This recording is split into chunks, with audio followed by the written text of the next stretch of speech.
요한복음 14장 27절에서 31절 말씀입니다.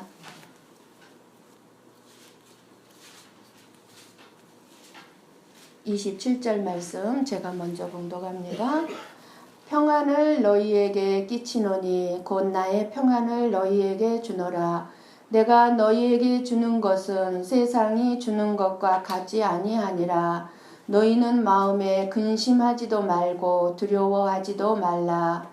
내가 갔다가 너희에게로 온다 하는 말을 너희가 들었나니 나를 사랑하였다면 내가 아버지로 하는 바에서 너희가 하나니라. 아버지는 나보다 크심이라. 이제 일이 일어나기 전에 너희에게 말한 것은 일이 일어날 때에 너희로 믿게 하려 함이라. 이후에 내가 너희와 말을 많이 하지 아니하니 이 세상에 등등이 없겠습니다. 그러나 그들에게 양보할 것이 없으니 오직 내가 아버지를 사랑하는 것과 아버지께서 명하신 대로 행하는 것을 세상이 알게 하려 함이로라. 일어나라 여기를 떠나자 하시니라. 아멘. 아멘. 어려서부터 전신이 불구로 50년 동안 누워서 살아온 여인이 있었습니다. 그런데 이상한 것은 누구든지 이 여인에게 가서 위로를 해주기 위해서 찾아가지만 오히려 찾아간 사람들마다 이 여인에게서 위로를 받고 돌아옵니다. 그래서 이 여인의 소문이 미국 전국에 퍼졌습니다. 이 여인의 50년의 생일을 맞이하자 많은 사람들이 나라의 장관급들까지도 축하해 주기 위해서 이 여인의 생일 잔치에 많은 사람들이 참석을 했습니다. 생일 파티 석상에서 이 여인은 이렇게 고백을 합니다. 오늘 이같이 제 생일을 축하하기 위해 참석해 주신 모든 분들께 진심으로 감사의 말씀을 올립니다. 저는 어려서부터 병을 앓았기 때문에 결혼도 못하고 병을 남편 삼아 오늘까지 살아왔습니다. 그러나 저는 이 병에 대해 하나님께 감사를 드립니다. 제가 만약 병이 없어서 자유롭게 활동했다면 저는 분명히 더 많은 죄를 지었을 것입니다. 저는 아주 평안한 마음으로 아픔과 눈물과 질병이 없는 하나님 나라를 바라보며 살고 있습니다. 라고 고백을 했다고 합니다. 하나님께서는 죄를 멀리하고 감사하며 오직 하나님의 나라를 바라보는 사람의 마음 속에 거하십니다. 그러므로 죄를 멀리하고 감사하는 마음을 가진 사람은 평안할 수밖에 없습니다. 어떤 상황 속에서도 내 몸이 질병으로 가득 찼다 할지라도 하나님께 감사하며 죄를 멀리하며 평안을 누리는 삶을 살아가시기를 원합니다.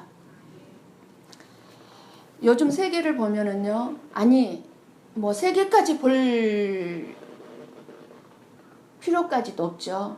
우리가 살고 있는 일본이나 한국이나 중국을 보면 정치적인 일로 시작해서 너무너무 참으로 혼란스럽죠. 거기다가 한국의 메르스 전염병, 그리고 중국의 450여 명의 죽음을 불러온 중국 배 침몰, 그리고 일본의 지진과 화산 폭발 및 여러 가지 있어서는 안 되는 살인 사건들, 사고들로 인하여서 수많은 사람들이 두려움과 불안에 떨고 있고 모든 세계가 어지러움 가운데 있습니다.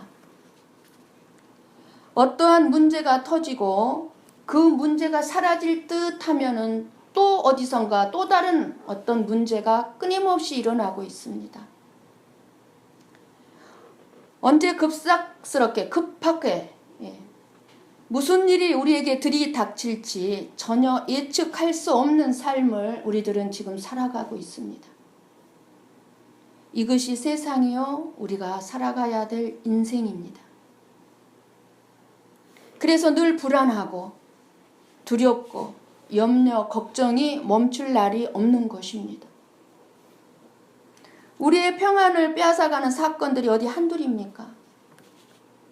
몇 년 전에 한국에서 사회 불안감 조사를 하였다고 합니다.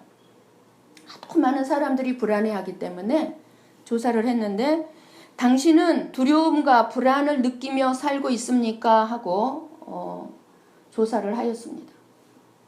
이 물음에 73%가 많은 두려움과 불안을 느낀다고 대답을 했습니다. 그리고 20%는 조금 느낀다고 그랬습니다. 그러니까 어떻게 됩니까? 93%의 국민이 넘게 두려움과 불안을 느끼면서 살고 있다는 것입니다. 93%가. 저와 여러분은 7% 안에 들어갑니까? 더 심각한 것은 그 가운데서 80% 이상의 사람들이 작년보다 올해가 더 불안하고 앞날이 갈수록 불안하고 두렵다라고 대답을 했다는 것입니다. 앞날이 갈수록 두렵다. 이렇게 두렵고 불안한 이유에 대해서는 어떻게 얘기를 했냐면 경제를 보니까 물가가 끊임없이 올라가고 요동을 치는 거잖아요. 지금 경제가 믿을 수가 없어. 갈수록 이제 경제는 그죠? 더군다나 경제 문제가 그렇지 직장은 50도 안 돼서 이제 퇴직하라고 난립니다. 기업들에서. 맞는 직장이 없어요. 이제 앞으로 갈수록. 안전한 직장이 없습니다. 50이 되면 퇴직을 해야 돼. 거기다가 건강입니다. 지금 우리나라 같은 경우는 3명인가 5명이 1명이 암 환자랍니다. 암 환자. 암. 갈수록 늘어날 거예요. 건강이었고 특이한 것은 우리나라 사람에게 불안하게 만드는 것 중에 하나가 교통사고였다고 합니다. 그럼 예수님을 믿으면 근심이나 불안이 없어집니까? 여러분 평안함이 있습니까?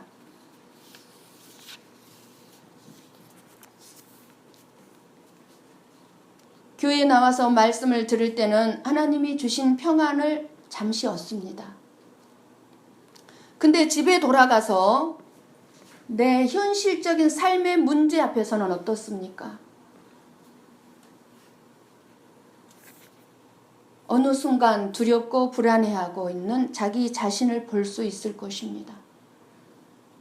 나이를 먹을수록 어떻게 살지가 불안합니다.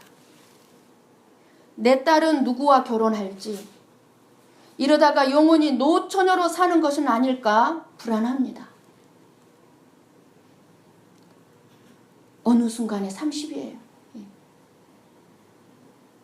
우리 자녀들이 앞으로 잘 살지 불안하고 좋은 직장을 갖게 될지 불안하고 몸은 아프고 돈은 없고 집도 없어서 평안이 없고 거기다가 이제 또 병에 걸릴까 봐 불안합니다. 사고가 날까 불안하고 물가가 오를 때마다 불안하고 혈압이 올라갑니다.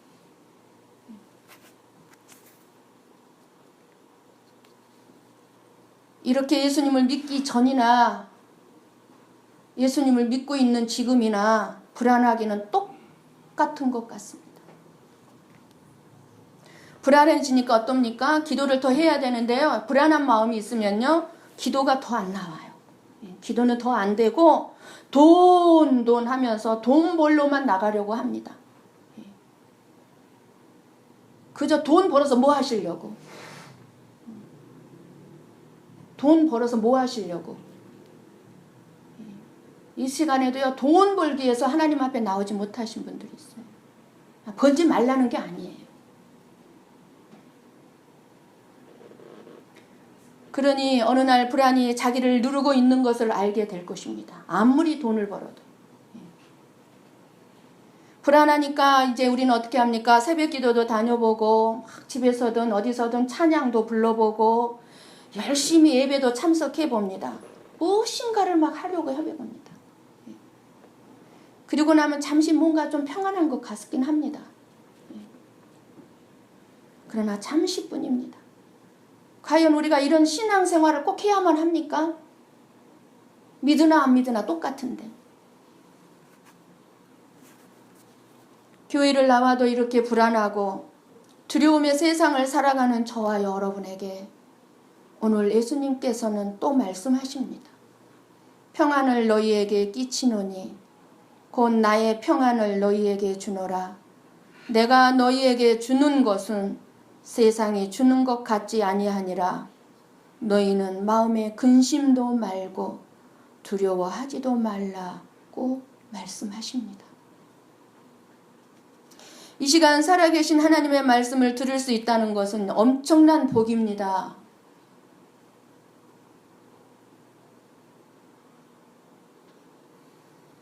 살아계신 하나님의 살아있는 말씀, 이 말씀을 듣는 것은 곧 평안을 가져다 줍니다. 이 말씀은 하나님의 마음에서 나와가지고 저와 여러분에게 예수님의 평안을 넣어주실 것입니다. 예수님은 하나님 나라의 일을 선포함으로 시작해서 하나님 나라로 들어갈 수 있는 길이 되어주심으로 이 땅의 삶을 마치게 됩니다. 그래서 저와 여러분이 예수님을 믿으면서 하나님의 나라, 즉 위의 것을 바라보지 않고 하나님의 나라를 바라보지 않고 이 땅의 것, 그저 이 땅에서 내가 무엇을 해서 무엇을 즐기고 어떤 쾌락을 누릴까 그것만을 바라보고 살아간다면 여전히 두려움과 근심 가운데 살 수밖에 없습니다. 그런데 두려움과 근심도 없는 사람이 있어요. 하나님을 제대로 믿지도 않으면서. 보통 문제가 아니죠. 멸망받은 자식인 거예요. 올바른 믿음의 삶이라고 볼 수가 없습니다. 두려움과 불안은 죄가 가져다 줍니다. 죄는 무엇이 죄입니까? 하나님을 믿지 못하는 것이 죄입니다. 하나님을 믿지 못하는 것. 제자들이 왜 예수님이 떠난다고 하니까 두려워합니까? 이는 이 세상이 전부라고 생각했기 때문입니다. 이 세상이 전부야. 하나님 나라를 바라보지 못한 것. 예수님은 그렇게 불안해하며 근심하는 제자들을 향해 14장 1절에 너희는 마음에 근심하지 말라. 하나님을 믿으니 또 나를 믿으라고 말씀하시면서 예수님이 십자가를 지고 죽음의 길을 가게 되는 것은 저와 여러분의 죄로 인해 가로막힌 하나님 나라 가는 길을 열기 위함이라고 말씀하시면서 평안을 약속하셨습니다. 평안을. 예수님이 평안을 약속했지만 제자들은 여전히 불안해하며 두려움에서 벗어나지를 못했습니다. 이것 또한 저와 여러분에게 위로가 됩니다. 사실 이 상황에서 가장 불안하고 염려해야 하는 사람은 예수님이죠. 하지만 예수님은 도리어 불안해하는 제자들을 향해서 평안을 너희에게 끼치노니 곧 나의 평안을 너희에게 주노라 하고 죽음 앞에서도 예수님께서 선포하시는 것은 평안입니다. 평안. 죽음 앞에서도 평안입니다. 오늘 말씀을 잘 보십시오. 예수님이 주신 평안을 받고 제자들이 어떻게 하였습니까? 제자들은요, 이제 말씀을 이렇게 쭉 보고 앞뒤를 이렇게 보면은요, 근심이나 불안이 없어지고 평안해진 것이 아니라 제자들은 이때까지도 무슨 말씀인지 모릅니다. 이때까지도. 그러니 불안이 해결되지 않는 것입니다. 지금 여러분 중에도 제자들처럼 두려움이나 근심, 불안이 해결되지 않은 분들이 계실 것입니다. 그러나 낙심하지 마세요.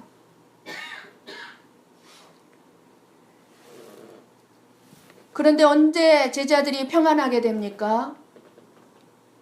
예수님이 부활하신 후 승천하신 다음에 예수님이 약속하신 보혜사 성령님이 임하시게 되었습니다. 계속 예수님께서 14, 15, 16절에 보혜사 성령님을 약속하십니다. 그때서야 성령님이 주시는 진정한 평안을 알게 된 것입니다. 그래서 제자들은 그 성령님이 임하셔서 그 평안을 가졌을 때에 이 제자들은 죽으면서도 예수님이 가졌던 그 평안을 가지고 예수님이 끼친 그 평안을 가지고 복음을 전하면서 어떤 문제, 어떤 환경 속에서도 평안할 수가 있었습니다. 그렇습니다. 예수님이 주시는 평안은 지금 내가 말씀을 들었다고 해서 오는 것이 아닙니다. 예수님이 주시는 나의 평안, 예수님이 나의 평안이라고 했어요. 나의 평안이 무엇입니까? 예수님의 평안인데 그 예수님의 평안이 무엇입니까? 평안을 너희에게 끼치노니 곧 나의 평안을 너희에게 주노라 그러십니다. 예수님의 이 말씀은 하나님이 주시는 선물인 동시에 성령의 열매인 평안은 예수 그리스도 안에서만 얻을 수 있다는 것을 알 수가 있습니다. 그리고 이 말씀 속에는 두 가지의 평안이 있음을 알 수 있습니다. 그죠? 예수님이 주시는 평안이 있고 또 세상이 주는 평안이 있는 것을 알 수 있습니다. 그러니까 이 세상도 저와 여러분에게 평안을 준다 안 준다? 준다는 거죠. 그럼 먼저 세상이 주는 평안이 무엇일까요? 여러분들이 하고 싶은 거 할 때 뭔가 잠시 평안해. 기분이 좋을 거예요. 그런 세상이 주는 평안이 무엇일까요? 모든 것을 할 수 있도록 하는 게 뭐죠? 돈이죠. 그래서 돈이 많아야 평안한 것 같고 많은 돈을 가지고 내가 있어야 평안할 줄 알고 욕심을 부려보지만 역시 마찬가지로 두렵고 불안하기만 합니다. 왜요? 지켜야 되잖아요. 돈을. 지금 한국의 모 재벌 회장이 우리가 상상할 수 없는 많은 돈을 가지고 있습니다. 그런데 그 많은 돈을 하나님이 허락하셨지만 정말 그 많은 돈을 하나님의 뜻 가운데서 쓸지를 모르고 엄청나게 많은 돈을 가지고 있지만 지금 말도 제대로 못하고 몸도 제대로 움직이지 못하고 음식도 마음껏 먹고 싶은 것 좋은 음식 먹지도 못하는데 평안할까요? 그것을 하나님의 뜻과 상관없이 세상이 요구하는 대로 살면서 평안을 누리려고 하지만 결코 그 안에는 참된 평안이 있을 수 없는 것입니다. 그러나 맨 처음 제가 예화를 드렸던 이 50살 먹은 이 전신마비의 여인, 이 여인은 이 재벌 회장과 같지가 않아요. 돈도 없어요. 건강도 없어요. 그렇지만 그 마음에는 예수님 안에서 참 평안을 누리고 있습니다. 안정된 직장을 갖고 지위가 올라가야 평안한 것 같고 건강해야 평안한 것 같습니다. 그래서 많은 사람들이 그럽니다. 나는 반드시 성공하고 말 거야. 나는 꼭 돈을 벌어서 부자가 되고 말 거야. 라고들 말하지만 이것은 좋은 말로 하면 성취욕이죠. 성취욕이 없어서는 안 되겠지만 다른 말로 하면 무엇입니까? 나에게 주어진 현재의 삶에 만족하지 못하고 있다는 것입니다. 현재 나에게 주어진 삶은 누가 허락하신 겁니까? 하나님이 허락하신. 나에게 현재에 주어진 삶에 만족할 줄 알아야 복도 받을 수 있는 자격이 주어지는 거예요. 내 삶에 만족하지 못하는 것은 내 마음 안에 탐욕과 욕심으로 차 있다는 겁니다. 탐욕과 욕심으로. 우리에게 소망이 없다면 우리의 삶에 발전이 없겠죠. 성취욕이 없다면. 그러나 현재의 삶에 만족을 누리지 못한다면 우리를 두렵게 하고 근심하게 하고 괴롭힙니다. 현재의 삶에 감사할 줄 알아야 하고 만족할 줄 알아야 하나님은 거기에 부어주시는 겁니다. 우리가 작년보다 올해 더 잘 살고 있습니다. 제가 봐도 그래요. 저를 봐도 그렇고 여러분을 봐도 그렇고 여러분들도 작년보다 올해 더 잘 살고 계십니다. 그런데도 늘 불안하고 힘든 삶을 살게 되는 것. 욕심이죠. 그리고 세상이 주는 평안은 인간 관계에서만 누리려는 평안이 있습니다. 내가 다른 사람에게 인정을 받고 칭찬을 들으면 평안한 것 같습니다. 사람들이 나를 인정해주면. 그래서 인정이나 칭찬을 듣기 위해서 자기 자신을 과대 포장하기 위해서 위선적인 삶을 살게 되는 것을 봅니다. 결국 알아주기를 바라고 노력을 하지만 위선은 꼭 드러나게 돼 있죠. 진실이 아닌 이상 진실도 드러나고 위선도 드러납니다. 그래서 모든 것이 헛수고입니다. 칭찬 듣기 위해서 하는 모든 헛수고 결국 평안을 잃게 됩니다. 왜 사람들이 싸웁니까? 다른 사람을 나처럼 만들려고 하는 데서 일어나는 것이 싸움이죠. 내 생각과 다르다는 것. 인정해주고 알아줘야 하는데 굳이 내 생각적으로 바꾸려고 하니까 평안을 잃어버리고 싸우게 되는 것입니다. 세상이 주는 평안은요, 우리의 삶에 문제가 없어야 평안하다고 합니다. 이것이 세상이 주는 평안이에요. 그러나 문제가 없는 때가 없는 것이 우리들의 삶이지 않습니까? 이 세상 돌아가는 거 볼 때. 자식 문제 해결하고 나면 남편 문제 생기고, 남편 문제 해결하고 나면 돈 문제, 건강 문제, 끊임없이 문제 투성이입니다. 하루도 문제 없는 날이 없습니다. 그러므로 세상이 주는 평안은 그런 문제가 안 생겨야 평안이라 하는데, 그런 평안은 우리가 죽은 다음에나 있을까요? 이 세상에 없습니다. 우리가 살아있는 한은 세상이 주는 평안은 없습니다. 이렇게 세상이 주는 평안은 잠시 평안한 것 같지만 동시에 두려움과 근심으로 바뀌게 됩니다. 그래서 이 세상에서 아무리 성공적인 삶을 살아가는 것 같아도 근본적으로 하나님과 나와 관계가 맺어지지 아니하면 그 사람은 여전히 불안할 수밖에 없습니다.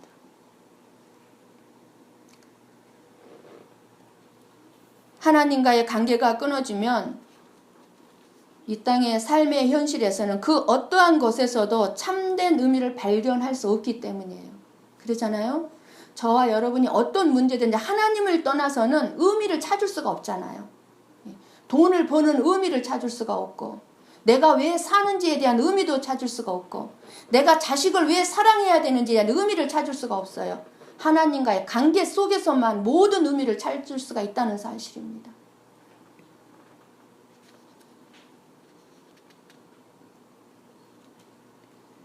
그래서 우리의 신앙의 문제, 믿음의 문제가 해결되기 전에는 인생의 어떤 문제도 해결될 수가 없는 것이 사실입니다. 우리 한번 요한복음 바로 뒷장입니다. 16장 33절을 한번 우리 보고 읽고 듣습니다. 바로 요한복음 뒤에 33절. 자, 함께 읽고 보고 듣습니다. 이것을 너희에게 이르는 것은 너희로 내 안에서 평안을 누리게 하려 함이라. 세상에서는 너희가 환난을 당하나 담대하라. 내가 세상을 이기었노라. 이것을 너희에게 이르는, 이것을 너희에게 이르는, 이게 뭐예요? 14장에서부터 지금 16장 이 마지막 부분까지 말하는 것은 그 말씀이에요. 14장에서부터 16장까지. 이것을 내가 너희에게 이렇게 말하는 것은 세상에서는 너희가 환난을 당하나 담대하라. 그럼 예수님이 주시는 평안은 어떤 것일까요? 예수님 안에서 예수님이 주시는 평안, 그것은 바로 제사함으로부터 주어지는 평안입니다.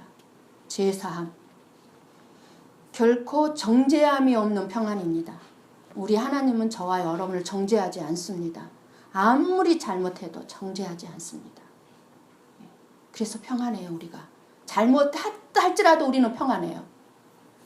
우리 예수님은 정죄하지 아니하고 예수님의 거룩한 피로 씻어버렸기 때문에, 씻어 주셨기 때문에, 과거, 현재, 미래까지. 그리고 이 세상의 것의 가치로부터 초월하는 평안입니다. 그래서 예수님이 주시는 평안은 환난 가운데서도 누리는 평안입니다. 요셉처럼 억울한 누명을 쓰고 감옥에 갇히면서도 누리는 평안이고, 아브라함처럼 이삭을 바치면서도 조금도 아깝지 않는 그런 누리는 평안이고,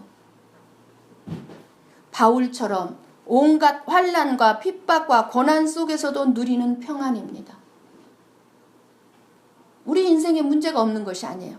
문제가 없는 것이 아니라 문제 속에서, 끊임없이 문제가 있지만 이 문제 속에서도 평안을 누리는, 세상이 줄 수 없는 평안인 것입니다.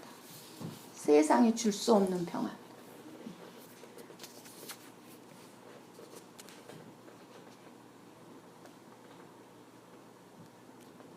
예수님은 오늘도 저와 여러분에게 평안을 주신다고 합니다.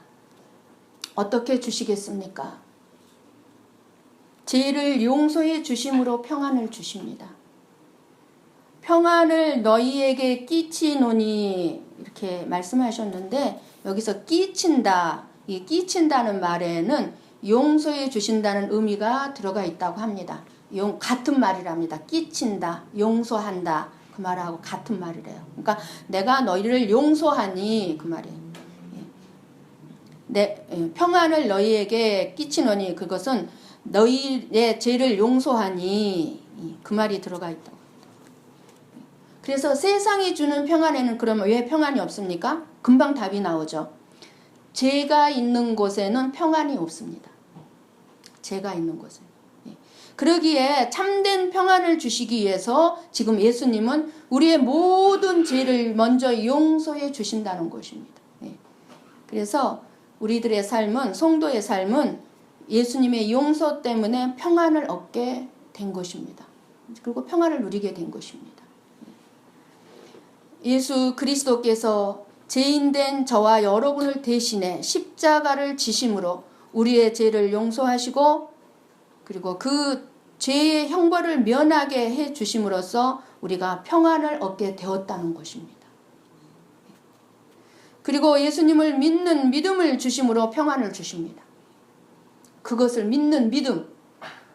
그러니까 27절 끝에 보면 너희는 마음에 근심도 말고 두려워하지도 말라 하셨습니다. 27절 끝에 보면.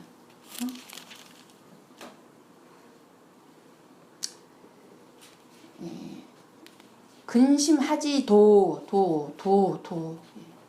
들어가요. 근심하지도 말라고. 그리고 29절 한번 여러분 보세요. 29절 말씀에 보면 이런 말씀하시는 이유를 너희로 믿게 하려 하심이라 그랬어요. 29절에 너희로 믿게 하려 하심이라. 이제 일이 일어나기 전에 너희에게 말한 것은, 이제 일이 일어나기 전에, 이거는 뭐죠? 십자가에서 내가 죽기 전에 그 말이에요. 그죠? 너희로 믿게 하려 함이라. 십자가의 거룩한 피를 믿게 하려 함이라. 그것이 너의 죄를 용서한다는 것을 믿게 하려 한다는 겁니다. 그래서 우리가 예수님을 믿으면 두려워하고 근심할 필요가 없다는 것입니다. 그래서 예수님은 죄 용서함을 받은 사람들에게 성령님을 통하여 우리에게 믿음을 주셨습니다. 성령님께서 우리에게 믿음을 주심으로 참된 평안을 허락하여 주시는 것입니다. 그래서 성령님에 대해서는 이제 다음 몇 주간에 걸쳐서 은혜를 받으려고 합니다만, 그래서 죄 용서함을 받은 사람에게 성령님이 함께 계심으로 평안을 주시는 것입니다. 성령님이. 그래서 14장에서 16절까지 계속 보면 예수님께서 보혜사를 약속하시면서 뭐라고 그러셨냐면 우리와 언제나 함께 해 주시겠다는 약속을 또 하셨습니다. 너희와 항상 함께 할게. 그 약속을 하시면서 뭐라고 그러셨냐면 내가 너희를 고아와 같이 버려두지 아니하고 너희에게로 오리라. 우리를 고아와 같이 버려두지 않겠다는 거예요. 두려움과 불안한 세상에 사는 우리들에게, 그런 우리들에게 평안을 주시겠다고 하실 때 그것은 바로 성령님이 함께 해주시겠다는 약속이고 저와 여러분을 고와 같이 여기겠다는 약속입니다. 고아. 어른 보고 고아라고 합니까? 아니죠. 아무 힘이 없는, 부모도 없는, 부모가 없으면서 힘이 없는 고아라. 저와 여러분이 그런 고아라는 거예요. 고아. 너희는 근심도 말고 두려워하지도 말라. 명령입니다. 명령. 평안을 너희에게 주겠다. 근데 세상이 주는 것 같지 않다. 내 평안은. 예수님이 주시는 평안은 잠깐의 평안이 아니라 영원한 평안이라는 거예요. 우리에게 평안을 주시겠다는 예수님의 약속의 말씀은 분명하고도 확실한 약속이고 이 약속은 이미 믿는 자에게 이루어진 약속입니다. 그런데 왜 저와 여러분의 삶이 평안한 삶이기보다는 두려움과 근심의 삶이 더 많을까요? 하나님을 절대 신뢰하지 못하기 때문에 두려워하고 걱정하고 근심하는 겁니다. 그래서 마태복음 6장에도 나옵니다. 염려하여 이르기를 무엇을 먹을까? 무엇을 입을까? 무엇을 마실까? 염려하지 말라는 거예요. 다 그거 이방인들, 세상 사람들이 구하는 것이다. 너희 천부께서 너희에게 있어야 될 것, 있어야 할 것 다 알고 있다. 너희들 앞으로 필요할 것 다 알고 있다. 그러니까 하나님이 저와 여러분의 삶을 책임지시고 생명을 책임진다는 걸 너희들은 믿고 마음이 평안할지어다. 이렇게 말씀하는 겁니다. 평안할지어다. 그런데 믿음이 없는 곳에는 절대 평안이 없습니다. 미국의 어느 돈 많은 부자 잭슨이라는 부자 재벌이 있었습니다. 이 잭슨이라는 부잣집에 흑인 아주머니가 가정부로 일하고 있었습니다. 부자는 돈 문제도 있었지만 가정 문제도 매우 복잡했습니다.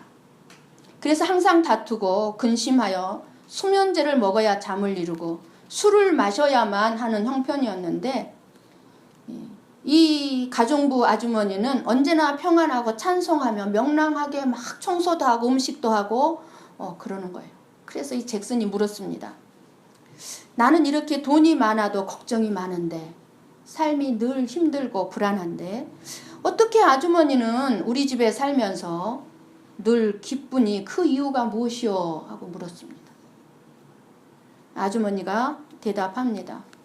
나는 주인처럼 돈이 없으니 잃어버릴 염려가 없고 집이 없으니 불이 날까 걱정이 없고 명예가 없으니 누가 나에게 욕을 할까 걱정이 없고 이미 병들어 죽을 몸이니 건강 때문에 걱정할 거 없고 이제 다시 아픈다면 불편한 몸, 내 몸 벗어버리고 하나님께로 가니 아무 걱정도 없고 아무 소원도 없습니다. 내 주 예수 모신 곳은 그 어디나 하늘나라입니다. 라고 말을 하더랍니다. 얼마나 예수님이 함께 하시는 평안이 넘치는 삶입니까? 평안은 일생을 사는 동안도 필요하지만 죽음을 당하는 순간에 꼭 필요합니다. 임종의 순간을 지켜보신 적이 있으십니까, 여러분? 돈과 명예와 쾌락과 건강은 이 세상에 사는 동안만 필요한 것이고 두려움 가운데 죽음을 맞는 순간에도 필요한 것은 오직 평안입니다. 평안. 주님이 주시는 평안. 예수님은 우리의 모든 죄를 용서하여 주시고 보혜사 성령님을 보내주심으로 평안을 우리에게 이미 주셨습니다. 우리를 고아처럼 혼자 두지 않으심으로 우리에게 참 평안을 주셨어요. 비록 여러분이 지금 문제와 고난과 환난 가운데 살아가고 있다 할지라도 진정 예수님을 믿고 살면 그곳이 예수님이 계신 천국인 줄 믿습니다. 평안하시기를 바랍니다. 살아가는 거 별거 아닙니다. 별거 아니에요. 우리에게 진정으로 예수님이 계시느냐가 문제입니다. 성령님이 우리 마음에 계시면 얼마든지 평안 가운데서 살아갈 수가 있습니다. 성령님과 동행함으로 세상이 주는 거짓된 평안이 아닌 오직 예수님이 주시는 항상 평안한 삶을 누리며 사시기를 예수님의 이름으로 축원합니다.